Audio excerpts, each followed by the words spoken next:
Good හරි morning. ධෝනි නැගිට්ටා ධෝනි ගමනක් යන්න තමයි මේ ඇඳුම් ටික නවන්නේ.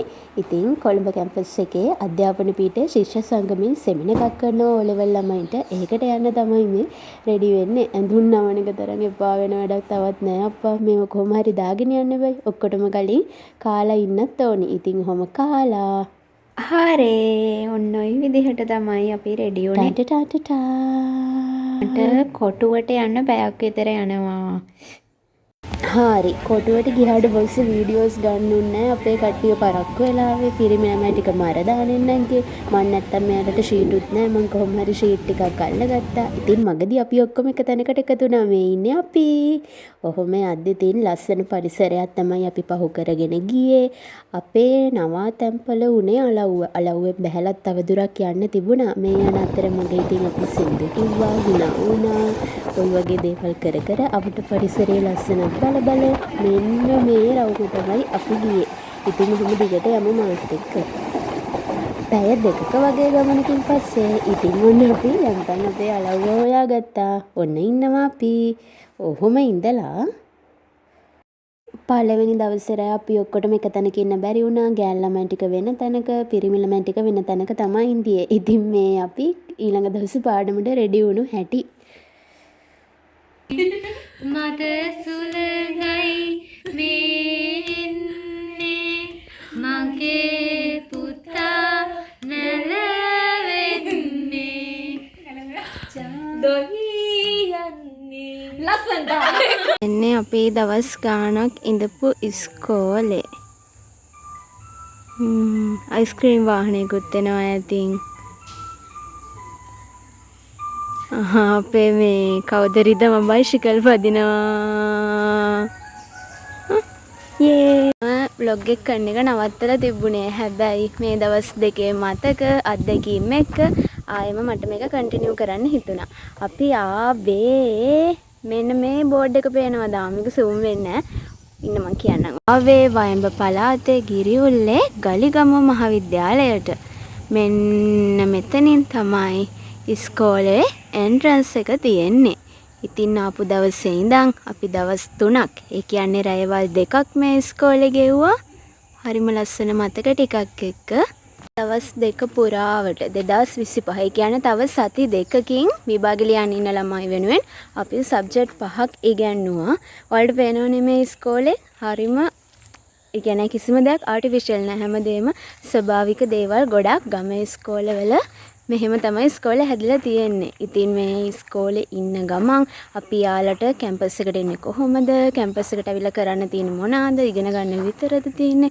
මෙන්න මේ වගේ දේවල් එක්ක අපි අපේ සෙෂන් එක ගෙනිච්චා. ඇල්බුමියේ මේ රිදම බයිසිකල් පදිනවා. යස්සේ කරදරේ. මගේ වැඩේ හරියට කරගන්න දෙන්නේ නැහැ මෙයා. එතකොට ඕලෙවල් ළමයි මේ සති 3 කරන්න ඕන මොනවාද? S එකකින් ළමයි C එකකට යන්නේ කොහොමද? C එකකින් ළමයි B එකකට යන්නේ කොහොමද? A එකයි B එකයි අතරමැද ඉන්න ළමයි එක හදාගන්නේ කොහොමද වගේ දේවල් ටිකක් එක්ක සාමාන්‍ය ජීවිතයේ දේවල් අපි යාළුවෝ ආශ්‍රය කරද්දී අපිට මොන වගේ දේවල්ද වෙන්නේ? ඔන්න ඔය වගේ දේවල් ටිකක් අපේ සෙෂන් එකේ අපි ගෙනිච්චා. ඉතින් කොළඹ විශ්වවිද්‍යාලයේ අධ්‍යාපන පීඨයෙන් තමයි මේ සෙෂන් එක කරේ. ළමයි 35ක් අපිත් එක්ක සම්බන්ධ වුණා. රාත්‍රී 2ක් ඔවුන් අපි එක්ක ගෙවුවා. ඉතින් මේ අත්දැකීම් ඒ මතක කොහේ හරි ඉතුරු කරලා තියන්න ඕනි නිසා මේ vlog එක කරන්නේ. මම vlog එකක් කරන්න මුලින් ආවා. හැබැයි පස්සේ තිබිච්ච වැඩත් එක්ක මම ඒක කරන්නේ නැහැ කියලා ඉඳියත් මේ වෙච්ච දේවල් එක්ක ආස හිතිලා මේක ගබඩා කරලා තියන්න හිතුණා. ඉතින් අපේ යාළුවෝ අරගන්පු වීඩියෝ ක්ලිප්ස් එකතු කරලා මම ඔයාලට මැදට දාලා පෙන්නන්නම් මොනවද මේ සෙෂන් එකේ අපි කරේ කියලා.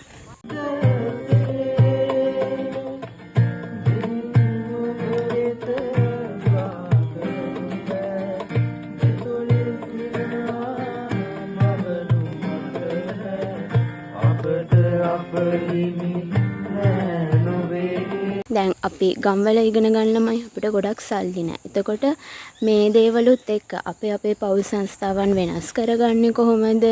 ඊට පස්සේ ගමේ ඉඳලා එහෙම නැත්නම් රටකට යනවද? එහෙම නැත්නම් අම්මා තාත්තා කරපු රැකියාව කරනවද? කුඹුරක් බලාගෙන ඉන්නවද? ඒ දේවල් කොහොමද වෙනස් වෙන්නේ? කොහොමද වෙනස් කරගන්න ඕනි කියන දේවල් අපි කතා කරා. මේ මාව සුදු වහන අපේ තව යාළුවෙක් බයිසිකල් පදිනවා. මාව මේ සුදු වෙලා වෙන මම ෆිල්ටර් එකක් දැම්ම ඇත්තටම. කියන්නේ ඕනම තැනක ඕන විදිහට ඇඩ්ජස්ට් වෙන්න පුළුවන් ළමයි. ඉතින් මේ තියෙන්නේ ඇත්තටම අපි මේ දවස් ටිකේ නාගත්තේ මෙන්න මේ තැන් වලින් ඉස්කෝලේ පුළුවන් විදිහට අපිට හැම පහසුකමක්ම සපයලා තියුණා. අපිත් එක්ක ගොඩක් සුහදශීලීව කටයුතු කරා. මේ යාළගේ පන්ති කාමරයක්. මට මතක විදිහට මේ ඈතින් පේන්නේ 10 වසර මේ ඉස්කෝලේ අර කොටසින් කොටස පොඩි පඩි පෙළවල් දාලා හදපු ලස්සන ඉස්කෝලයක්. අද කියන්නේ ඉරිදා අද නිහඬයි. අපි මුලින්ම මේ ඉස්කෝලේට ආවේ බ්‍රහස්පතින්දා හවස ගොඩක් සද්දෙයි. ඒ බාධක මැද්දේ අපි ඉස්කෝලේ අධ්‍යයනය කරලා සිකුරාදා උදේ ඉඳන් හවස වෙනකන් අපි සෙෂන් එක කරා. සෙනසුරාදා උදේ ඉඳන් සෙනසුරාදා හවස වෙනකන් මේ සෙෂන් එක කරා. ඊට පස්සේ ඉතින් අද ඉරිදා අපි යනවා. අපි ඉන්නේ දැන් මේ ගම ඇතුලේ ටිකක්. අපි මට ඇත්තටම ගමේ නම මතක නැහැ. මම බලලා දාන්න මෙතන උඩින් දාන්නම්. අපි යනවා අලව්වට ගිහිල්ලා අලව්වෙන් ට්‍රේන් එක අරගෙන යාළුවෝ ඔක්කොමත් එක්ක ආයි කොළඹ ෆෝර්ට් වලින් බහින්න තමයි හිතාගෙන ඉන්න. වෙලාවක් කොහොම වෙයිද දන්නේ නැහැ. හොස්ටල් එකයිද බෝඩින් එකයිද එක තැනක අපි ඉඳීද ඒ මොනවත් අපි තාම ප්ලෑන් කරලා නැහැ. ඒවා ඉන්න විදිහකට බලා ගන්න පුළුවන්. මේ මතක ටික එක තැනකට එකතු කරලා තියන්න ඕනේ. විශේෂයෙන් මම කියන්න ඕනි අපි මේ නංගිල මල්ලිලට එහෙම නැත්නම් අපේ දුවල පුතාලට කිව්වා ඇයි කැම්පස් එන්න ඕනි. කැම්පස් ආවහම මොනවාද හම්බෙන්නේ? අන්නේ ඉවෙන්ට් වල වැඩසටහන් ඊට පස්සේ අපි කරපු කියපු දේවල් අපේ සහෝදරත්වය අපේ මනුස්සකම් වැඩි දියුණුනේ කොහොමද? මෙන්න මේ දේවල් යාලත් එක්ක බෙදාගත්තා. තව විශේෂ දෙයක් තමයි සමහර ළමයි අවුරුදු 11 වසර කියන්නේ අවුරුදු 11ක් පාසල් ඇවිල්ලා වයස අවුරුදු 16ක් 15ක් වෙද්දි අකුරු ලියන්න බැරි ළමයි අපිට හම්බුණා. මෙයාලගේ පාත් එක හදලා දෙන්නේ කොහොමද? එයාලා ඉස්සරහට මොනවාද කරගන්න ඕන? මේ බිත්තියෙත් මේ චිත්‍ර ඇඳලා ඉස්කෝලේ තියෙනවා. ලස්සන දේවල් තියෙනවා. ඉස්කෝලේ කැඩලා බිඳලා ගිය තැන් තියෙනවා. මේක ගමේ ඉස්කෝලයනේ.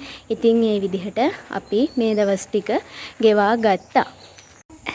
රාධ නංගි, චූටි නංගි, නටන නංගි. මේ මිස්ටර් කඩුව මල්ලි.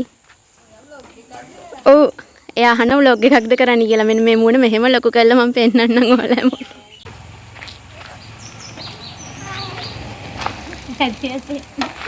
වැවක් බලන්න ආවා. වැව පේන්න. මේක වැවක්ලු. එහෙම තමයි පේන්නේ. ටන්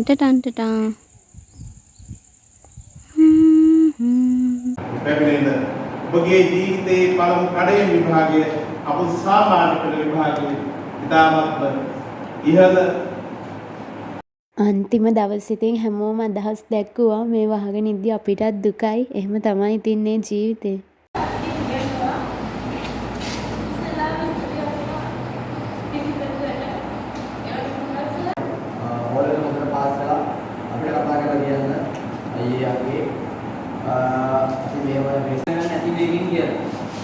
එතකොට දැන් තව මාසයක්වත් නෑ හොලෙවල් වලට අක්කාර තමන් ප්ලෑන් එකක් හදාගන්න.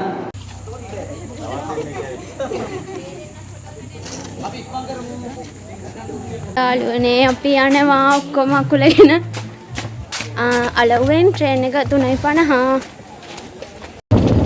So back to Colombo. Yo.